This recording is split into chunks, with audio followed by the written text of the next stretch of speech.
और नाजरीन, लगातार हम आपको बता रहे हैं कि जम्मू कश्मीर के मुख्तलिफ मकामात पर बारिश हो रही है, सैलाबी सूरत हाल पैदा हो गई है। वादी कश्मीर के बेशतर नदी नालों में पानी की सतह बढ़ गई है। दरियाए झेलम में भी पानी की सतह काफी बढ़ गई है।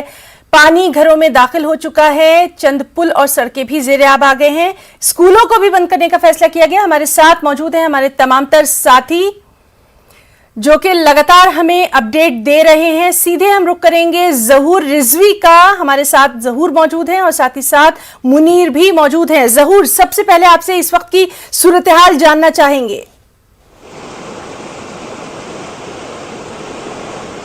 देखिए हिना, मैं आपको बताऊं कि सूरत हाल जो है वो काफ़ी तशवीशनाक है। और अगर हम ज़िला कुलगाम की बात करें कि तो ज़िला कुलगाम के बेशतर नदी नाले हैं और सबसे बड़ी बात जो है यहाँ पे जो सबसे बड़ा नाला है वो नाला बशो है और उसमें पानी जो है वो लगातार बढ़ रहा है और मुसलसल बारिशों की वजह से इसमें तुगियानी आ गई है, जिसकी वजह से कई डाइवर्शंस तबाह हो गए हैं। और साथ में चूंकि आपने खुद भी बताया कि ज़िला में जो है तमाम स्कूल जो है वो उनकी छुट्टी कर दी गई है आज, ताकि भी किसी जो है अनटुवर्ड ना हो। और उसके साथ साथ अगर हम कस्बा कईमू की बात करें तो वहाँ सुबह से ही जो है पूरा मार्केट सबमर्ज हो गया था, वहाँ ज़्यादा पानी आ गया था। मैं कैमरामैन से कहूँगा कि वो थोड़ा पानी दिखाएं हमें। जी जी। ये देखिए कि किस तरह से पानी का बहाव जो है वो तेज़ी से बढ़ रहा है और आहिस्ता आहिस्ता जो भी छोटी स्ट्रीम्स हैं या बड़े नदी नाले हैं उसमें काफ़ी तुगियानी आ गई है। हालांकि इंतज़ामिया जो है वो हाई अलर्ट कर दिया है उन लोगों ने। यहाँ पे कुछ हमारे साथ मौजूद हैं कुछ लोग भी, इनसे बात करने की कोशिश करें। आपका नाम बताइए और ये बताइए कि मुसलसल बारिशों की वजह से कितना नुकसान हुआ है कुलगाम में अभी तक और रास्तों का क्या हाल है? सर, मैं कुलगाम डिस्ट्रिक्ट चवलगाम से बोल रहा हूँ। मेरा नाम है सर इम्तियाज़ अहमद पड़े। सर, बारिश के वजह से लोग काफ़ी खतरे में है। खासकर मैं बताऊँगा कि कुलगाम, चवलगाम, अस्थल और लयस गुदर और मेरहमा की बात मैं बोल रहा हूँ सर, क्योंकि इसमें जो नाले के साथ या नाले के परली साइड या दाएं या बाएं साइड लोग, मेरे तरफ से उनको गुजारिश है क्योंकि वो सबसे पहले अपने जान का यकीनी बनाएं। जी सर, बिल्कुल बिल्कुल। और ये हमारे साथ ही यहाँ पे जो सर ये हमारा ये मतलब मैंने देखा अक्सर जो हमारा कुलगाम डिस्ट्रिक्ट का ये डीसी साहब है, एडमिनिस्ट्रेटर वगैरह, ये कहीं टाइम पे नहीं मिला। खासकर मैं अपना इंडियन आर्मी की बात कर रहा हूँ सर। और बिल्कुल जी बिल्कुल ज़हूर, आपसे बातचीत जो है वो हम जारी रखेंगे। हमारे साथ मुनीर भी मौजूद है। मुनीर, आपसे इस वक्त का हाल जानना चाहेंगे और मौसम के ताल्लुक से भी बताइए।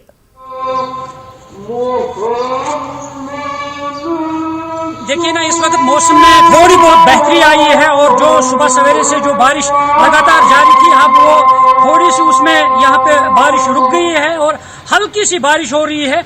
और ताहम जो पानी की सतह जो है वो लगातार बढ़ रही है। और नाले फेरुजपुरा की अगर बात करें, इसी तरह वस्ती कश्मीर के बडगाम के नाले सुखनाथ की बात करें, वहाँ पे भी ये नाले में जो पानी की सतह है वो काफी बढ़ रही है। और यहाँ पे अगर हम जी बिल्कुल मुनीर, आपसे हम जरूर आपसे तमाम तर अपडेट लेंगे। आबिद हुसैन, आपसे हम जानना चाहेंगे लोगों की मुश्किलात इस वक्त क्या है, फर्स्ट प्रायोरिटी उनकी क्या है, क्या चाहते हैं? क्या बराबर की से आबिद हुसैन, आपको हमारी आवाज आ रही है? तो नाजरीन, आबिद से लगातार हम बात करने की कोशिश कर रहे हैं। आबिद, क्या आप मुझे सुन पा रहे हैं? लोगों का क्या कुछ कहना है, किस तरह की दिक्कतों का उन्हें सामना है?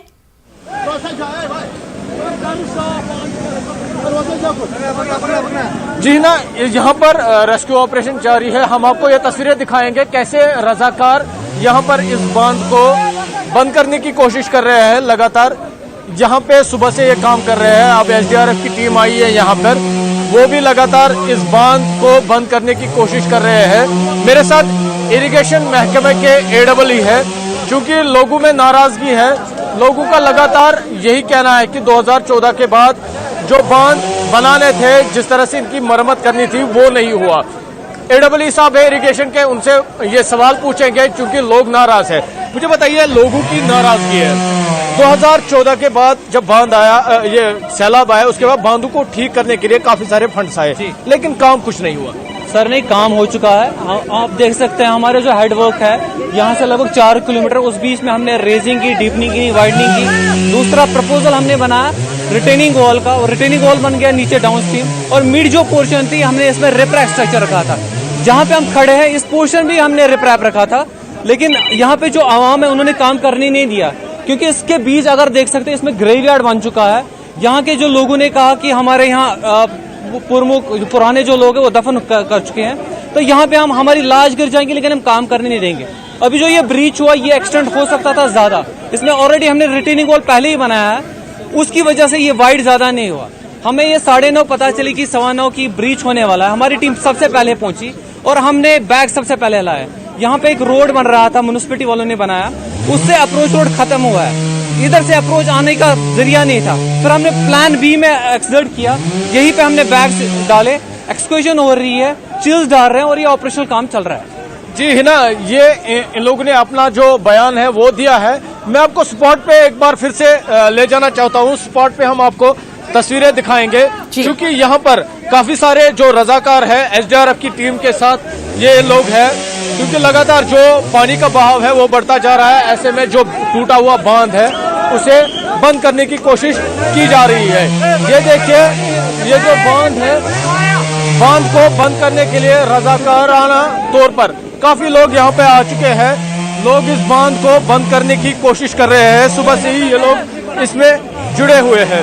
ऐसे में इसमें अभी जो ये रेस्क्यू ऑपरेशन है इस बांध को बंद करने का, वो लगातार जारी है। ये यहाँ से आप देखिए पानी कितना है, पानी। आबिद, आपसे ये भी जानना चाहेंगे, ये तो तस्वीर हम बराह रास्त अपने नाज़रीन तक पहुंचा रहे हैं, आगे के मौसम के लिए क्या कुछ महकमा मौसमियात की जानिब से कहा गया है?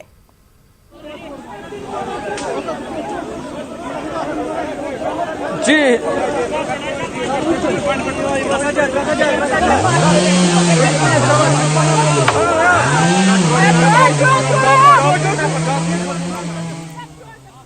नाज़रीन हम बात करने की कोशिश कर रहे हैं। मुनीर, आपसे हम जानना चाहेंगे, बारिश इस वक्त रुकी हुई है, आगे के मौसम के लिए क्या कुछ एडवाइजरी या किस किस्म की पेशनगोई जो है वो की गई है?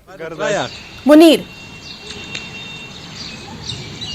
देखिए है ना, जिस तरीके से महकमे मौसमियात ने कहा था कि आज दोपहर के बाद जो बारिश है वो रुकेगी, ताहम महकमे मौसमियात की पेशगोई के मुताबिक यहाँ पे बारिश रुकी है और हल्की सी बारिश हो रही है। और यहाँ पे हमारे साथ मुकामी कुछ लोग भी हैं जिनसे हम जानने की कोशिश करेंगे जो यहाँ पे मुश्किलात है। यहाँ पे मुकामी एक मोहसिन है। मोहसिन, ये बताइएगा, जिस तरीके से यहाँ पे नाले फेरुजपुरा है, आप बता रहे थे कि यहाँ पे हम 2014 से यहाँ पे हम डिमांड कर रहे थे बांध की, तो क्या क्यों इंतजामिया ने आज तक ये काम आपका नहीं किया, क्या कहेंगे इस सवाल से? एक्चुअली जब भी यहाँ पे जो है सैलाब की सूरत इख्तियार होती है या पानी जो है ज़्यादा बहता है या फिर सैलाब आता है, तो एडमिनिस्ट्रेशन को उस टाइम पे इलाका याद पड़ता है। उससे पहले जो ही पानी एक साइड से उतर जाता है तो नुकसान होता है, उसके बाद एडमिनिस्ट्रेशन कोई भी मुस्बत जो है स्टेप्स इसके रिलेटेड नहीं उठाती है। एडमिनिस्ट्रेशन को कई बार यहाँ पे लोगों ने जो है मुतलका लोगों ने यहाँ पे बोला था कि यहाँ पे बंड जो है तामीर कंस्ट्रक्ट किया जाए, लेकिन आज तक कोई कंक्रीट स्टेप्स नहीं उठा रही है एडमिनिस्ट्रेशन। ना ही यहाँ पे ड्रेजिंग के हवाले से कोई इकदाम उठाए जा रहे हैं, ना ही यहाँ पे जो है बंडिंग जो है की जा रही है। इसी जब भी मतलब कोई जब भी ऐसी 2 दिन या 1 दिन बारिश मुसलसल होती है तो हमें जो है सैलाब देखना पड़ता है, तो एडमिनिस्ट्रेशन को का ये सिंपली फेलियर है। तो जब ये सिचुएशन आती है तो उस वक्त आप अपने बचाव के लिए क्या कुछ करते हैं? उस वक्त आज भी जब हमने देखा है लोगों में काफ़ी खौफ हरास है, क्योंकि 2014 की याद यहाँ पे ताज़ा हो रही है, तो उस वक्त क्या कुछ स्टेप्स उठा रहे हैं आप या इंतजामिया की तरफ से उस वक्त आपको कुछ यहाँ पे फराहम किया जा रहा है बचावी कार्रवाई के लिए? एक्चुअली जो ही हमें 3-4 घंटे तक जब बारिश होती है 3-4 घंटे तक, तो हमें जो है अपने घरों से निकलना पड़ता है, चीज़ें जो है वो निकालने पड़ते हैं और हमें किसी और जगह पे जो है मुंतकिल होना पड़ता है। यहाँ पे जो एडमिनिस्ट्रेशन उस टाइम आती है तो सैंड बैग्स वगैरह डिस्ट्रीब्यूट करती है और हमें जो है कोशिश करते हैं कि हम सेफ इलाकों में, लेकिन वो जी बिल्कुल। मुनीर आपके साथ जो है उनका तो शुक्रिया अदा करेंगे, आप हमारे साथ बने रहिए। मुनीर, ज़हूर हमारे साथ लगातार बने हुए हैं। ज़हूर, आपसे भी हम जानना चाहेंगे, 2014 का जो सैलाब आया था हम सब ने देखा था कि कितनी मुश्किलात का सामना करना पड़ा था, क्या उसके बाद इंतजामिया की तरफ से जो तमाम तर जरूरी इक़दाम उठाने चाहिए थे इस तरह की सिचुएशन से निपटने के लिए, वो आपको वहां पर जमीनी हकीकत दिखाई दे रही है? देखिए ना, मैं आपको बताऊं कि 2014 का जो तबाहकुन सैलाब है उसने जिला कुलगाम को काफ़ी मुतासिर किया था। अगर हम यहाँ पे आरीगतुन, छमगुंड और केलमगुंड इलाकों की बात करें तो वो मुकम्मल तौर पे तबाह हो गए थे। रिलोकेट करना पड़ा वहाँ की मकामी आबादी को। उसके बाद जो महकमा रूरल डेवलपमेंट या इरिगेशन फ्लड कंट्रोल है, उन्होंने कुछ हद तक काम किया, लेकिन अभी और भी करना बाकी है। लेकिन अगर हम बात करें फ्लड चैनल्स की, या फिर हम आपाशी नहरों की बात करें, या फिर हम जो नदी नाले हैं उनकी बात करें, ये जो नदी नाले हैं इनको एनक्रोच करने की कोशिश की जा रही है। उसके साथ साथ अगर हम वाटर चैनल्स की बात करें, उनको श्रिंक किया जा रहा है। इलीगल एनक्रोचमेंट्स हैं, उस पर कदम उठाने की ज़रूरत थी, लेकिन इंतज़ामिया का जहाँ तक ताल्लुक है उन्होंने उस पर काम उतना नहीं किया जितना करना चाहिए था।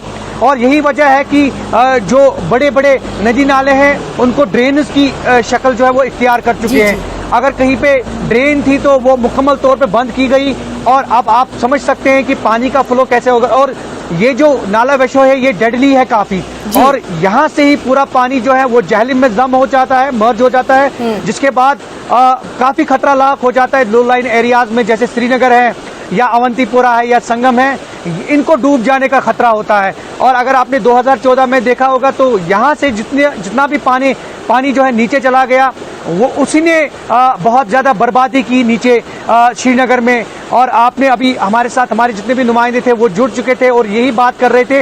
हालांकि ये चीज़ें इनको लास्ट पे याद आ जाती है कि कहाँ पे बंड देना है, कहाँ पे हम प्रोटेक्शन कर सकते हैं, या वाल्स जो जी बिल्कुल ज़हूर, तो लगातार वहाँ के हालात पर हमारी नजर बनी हुई है। अपने तमाम साथियों का मुख्तलिफ इलाकों से जो हमारे साथ मौजूद रहे, आबिद हुसैन, ज़हूर रिजवी, बिलाल बाली, मुनीर, परवेज भट्ट, सभी का बहुत बहुत शुक्रिया अदा करना चाहेंगे। सभी अपना वहाँ बहुत ख्याल रखिए।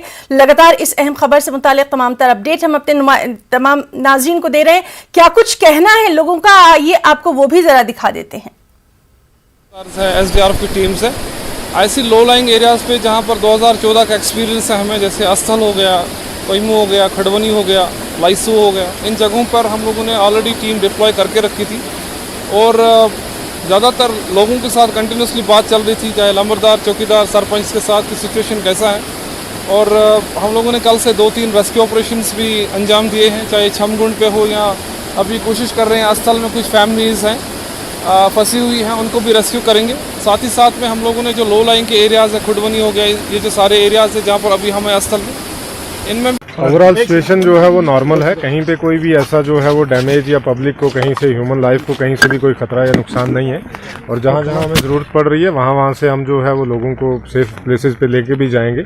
और अभी तक जो है वो सिचुएशन ओवरऑल जो है वो नॉर्मल है। कहीं भी डेंजर या किसी किस्म की लाइफ थ्रेट जो है वो कहीं पे भी नहीं है। लो लाइंग एरियाज में कहीं? हाँ जी, बिल्कुल कहीं पे भी नहीं है। We are alert. हमारा जो टीम है वो कल रात से ही लगी हुई है, चाहे वो कंसर्न SHOs हैं, हमारे तहसीलदार हैं, they are on the spot और ऐसी सारी सिचुएशन को असेस कर रहे हैं। ऐसी कोई भी सिचुएशन अलार्मिंग नहीं है कि जहाँ से पॉपुलेशन को शिफ्ट किया जाए, यहाँ कोई डैमेज का या लाइफ का नुकसान होने का खतरा। अगर बारिशें कंटिन्यू नहीं रही तो क्या? तो ठीक है, we are fully prepared for that one. कुछ भी होगा अगर तो we will deal with it.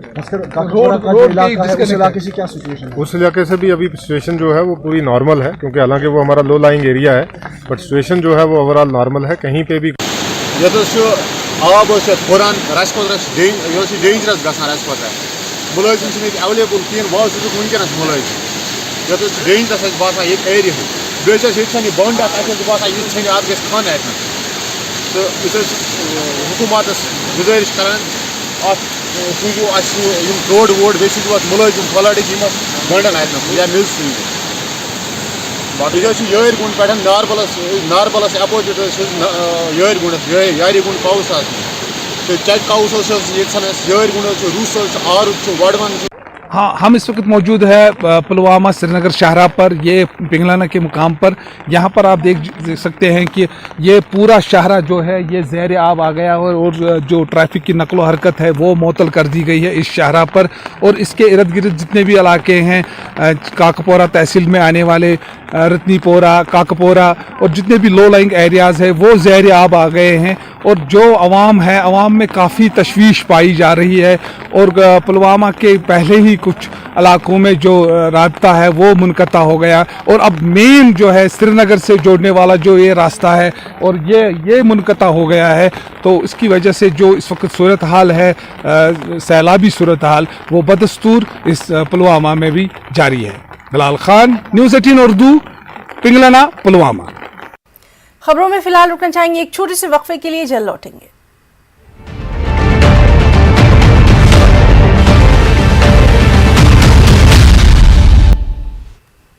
और अब खबर महाराष्ट्र के सियासी बुहरान की। जी हां, महाराष्ट्र का सियासी बुहरान गहरा गया है। शिवसेना के बागी एकनाथ शिंदे को मनाने में शिवसेना नाकाम साबित हुई है। शिवसेना लीडर संजय राउत ने विधानसभा बर्खास्त होने का इशारा दे दिया है। राउत ने ये जानकारी अपने ट्विटर हैंडल पर दी। दूसरी जानिब प्रज्वल उद्धव ठाकरे की जानिब से बहुत जल्द इस्तीफा दिए जाने की खबरें भी गश्त करने लगी हैं। वहीं महाराष्ट्र में कांग्रेस के मुबस्सिर कमलनाथ ने बयान दिया कि उद्धव ठाकरे कोरोना पॉजिटिव पाए गए हैं, वो काबीना की मीटिंग वर्चुअल मोड में लेंगे। वहीं बीजेपी की जानिब से भी हुकूमत साजी की सरगर्मियां तेजतर हो गई हैं। बीजेपी लीडर देवेंद्र फडणवीस की रिहाइशगाह पर बीजेपी के अरकान असेंबली जमा हो रहे हैं। मुझे अभी हमने कांग्रेस विधायकों की मीटिंग करी है। हमारी 44 में से 41 एमएलए यहाँ थे, इसमें से 3 रास्ते में हैं। कांग्रेस पार्टी में पूरी एकता है और कांग्रेस एनडीए सरकार को जो सपोर्ट कर रही है, हम सपोर्ट करते रहेंगे। मुझे उद्धव ठाकरे जी से भी मिलना था, पर वो कोविड पॉजिटिव हो गए हैं। मैंने लंबी बात उनसे फोन पर करी है और उनको ये आश्वासन दिया है कि कांग्रेस एनडीए गवर्नमेंट को सपोर्ट करती रहेगी। मुझे पूरा विश्वास है कि जिस प्रकार की राजनीति भारतीय जनता पार्टी ने शुरू करी थी अरुणाचल प्रदेश में, उन्होंने प्रयास किया झारखंड में, उन्होंने मध्य प्रदेश में की, पैसा और पोस्ट की राजनीति, ये हमारे संविधान के खिलवाड़ है। और सब जो आज विरोध कर रहे हैं, मैं उनको एक ही बात कहना चाहता हूं कि कल के बाद परसों भी आता है। मैंने ये सब बहुत देखा हुआ है और मुझे पूरा यकीन है कि उद्धव ठाकरे जी के नेतृत्व में शिवसेना में फिर से एकता बनी रहेगी। आपके माध्यम से कई खबरें ये भी आई कि कुछ एमएलए को जबरदस्ती दबाया जा रहा है, उनको मारपीट की जा रही है। एक तो एमएलए को जो भागने की कोशिश कर रहा था उसको इंजेक्शन दिया गया है और उसको बेहोश किया गया है। इस तरह की खबरें आ रही हैं। तो ये सब बातें जो है, ये बातें जब अगर फ्लोर पे ये सब बातें आती है तो ये स्पष्ट होंगी। तो जैसे कमलनाथ जी ने कहा कि आज का आज है, कल भी आने वाला है, परसों भी आएगा, तो ये बातें सबने समझना चाहिए। और जो आज सिनेरियो दिखाने की बीजेपी जो कोशिश कर रही है, जिस तरह से गुजरात से अब आसाम तक, आसाम से गोवा तक जो खेल बीजेपी खेल रही है दिल्ली से, ये सब देश की जनता देख रही है। जिस तरह से मध्य प्रदेश, कर्नाटक, अरुणाचल, ऐसे कई प्रांतों की सरकारें गिराने में जिस तरह से बीजेपी ने अपना योगदान केंद्र सरकार ने जो जताया है, वही देश के भलाई के लिए काम की रही थी केंद्र की सरकार ने, तो आज देश कर्जे में नहीं डूबता। सीधे रुख करेंगे मुंबई का। हमारे साथ मौजूद हैं लगातार हमारे साथी वसीम अंसारी। वसीम, आपसे इस वक्त का हाल जानना चाहेंगे, खासतौर पर जो कैबिनेट की मीटिंग हो रही है उसके ताल्लुक से जरूर तफसीलात फराहम करें। जी ज़रूर। जिस तरह से देखा था कि कैबिनेट पे सभी की निगाहें थी और कैबिनेट की बैठक शुरू हो चुकी है। वीडियो कॉन्फ्रेंसिंग के जरिए बाकायदा सीएम उद्धव ठाकरे इस बैठक में शामिल हो रहे हैं, क्योंकि कुछ देर पहले ही जिस तरह से कमलनाथ जी ने बताया कि कोरोना पॉजिटिव पाए गए हैं, तो उनके टेस्ट के बाद से अब ये जो बैठक है काफ़ी अहम, ये जो कैबिनेट की बैठक है, हो सकता है महासरकार की ये आखिरी बैठक हो। इस बैठक में महज औपचारिकता के तौर पे देखा जा रहा है, एक डिस्कशन के तौर पे देखा जा रहा है, क्योंकि जो उनके बड़े नेता हैं, खास करके उनके सहयोगी दल के एनसीपी के शरद पवार हों, कांग्रेस के कमलनाथ हों, इन सभी के साथ उद्धव ठाकरे की लगातार चर्चा हो रही है। और जिस तरह से संख्या बल है, उस संख्या बल को लेकर भी लगातार डिस्कशन शुरू है।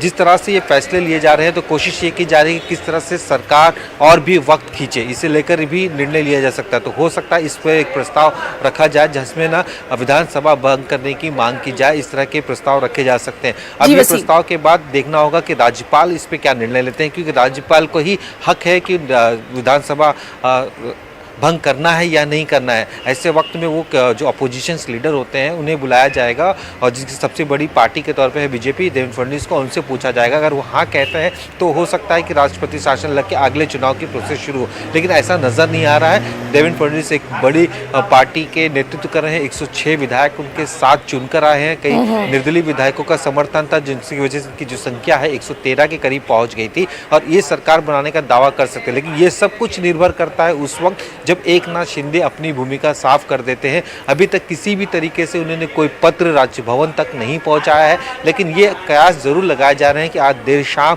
हो सकता है। जिस तरह से पॉलिटिकल जी बहरहाल तो अभी जो मीटिंग चल रही है वो काफी अहम कैबिनेट की मानी जा रही है। वसीम, आप लगातार हमारे साथ बने रहिए। काफी अहम बात आपने यहाँ पर ये बताई है कि सब कुछ जो है वो गवर्नर पर भी डिपेंड करता है, जबकि गवर्नर जो है वो कोरोना पॉजिटिव पाए गए हैं, उनका भी इलाज जारी है। अमित राय हमारे साथ लगातार मौजूद हैं।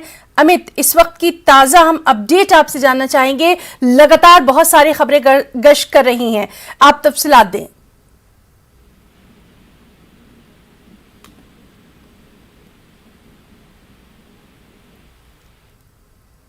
तो नाज़रीन, हम बात करने की कोशिश कर रहे हैं हमारे एक और साथी अमित राय से, और वसीम भी लगातार हमारे साथ मौजूद हैं। जिस तरह से वसीम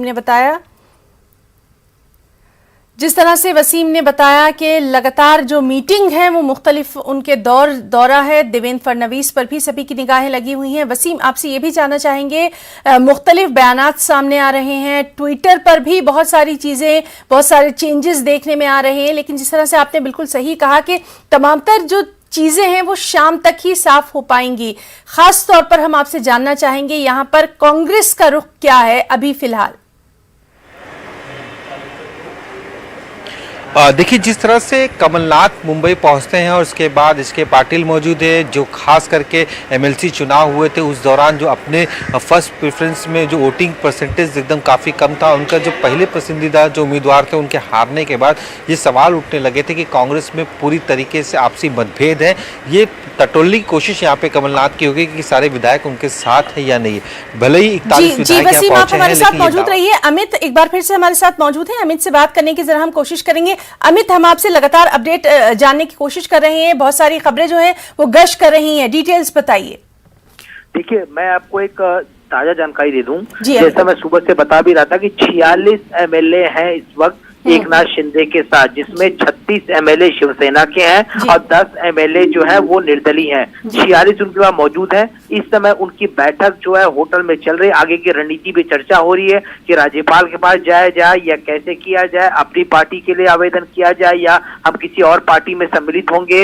इन सारी बातों को लेकर अभी सिर्फ चर्चा चल रही है, क्योंकि एकनाथ शिंदे जो है वो उद्धव ठाकरे के हर कदम पे नजर बनाए हुए हैं। कैबिनेट की बैठक शुरू हो चुकी है, उद्धव ठाकरे वर्चुअली जो है जुड़े हुए हैं और जो हमारे सूत्र बता रहे हैं, यहाँ पे हमारी कुछ लोगों से बातचीत हुई, उनका ये कहना है कि एकनाथ शिंदे जो है वो उद्धव ठाकरे और संजय राउत के हर कदम पे नजर बनाए हुए हैं और अभी उनके जो कदम उठाया जाएगा उद्धव ठाकरे द्वारा, उनके कदम पे आगे की रणनीति जो है वो एकनाथ शिंदे की जो है वो बनेगी। तो इस वक्त जो है असम में जो गुवाहाटी में होटल है वहां पे बैठकों का दौर शुरू है। यहाँ पर भी कमलनाथ ने साफ कहा है कि उनकी जो है बातचीत हुई है उद्धव ठाकरे से फोन पे और कमलनाथ गए हैं शरद पवार से मिलने। तो इस समय कैबिनेट की बैठक चल रही है। देखिए, अगर असेंबली भंग की जाने का विरोध जो है हो रहा है, जो बीजेपी ये कह रही है कि असेंबली भंग करने पे जो है राज्य में प्रेशर आएगा क्योंकि चुनाव जो है दोबारा कराना पड़ेगा।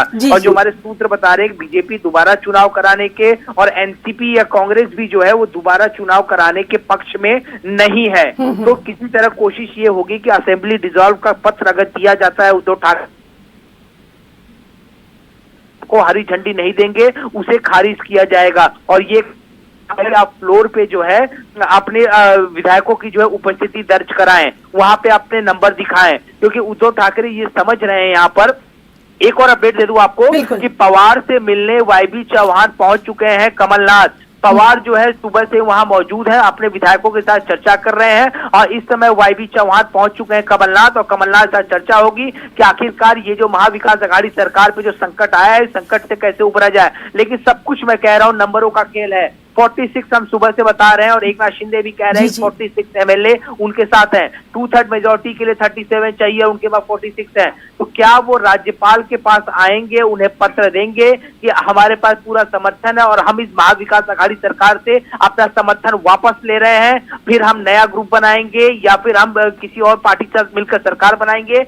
ये सारी बातें हो सकती है, लेकिन सारी कुछ नजर जो है उद्धव ठाकरे के फैसले पे है। क्या वो इस्तीफा देते हैं, क्या वो असेंबली डिसॉल्व का एप्लीकेशन जो है वो बिल्कुल अमित, लगातार महाराष्ट्र की सियासत पर हमारी नजर बनी हुई है। बेहद आपका शुक्रिया अदा करना चाहेंगे और वसीम का भी शुक्रिया, अमित राय का भी बहुत बहुत शुक्रिया। तमाम तर जानकारी, तमाम तर अपडेट जो है लगातार हमारे नाज़रीन तक पहुंचाने के लिए।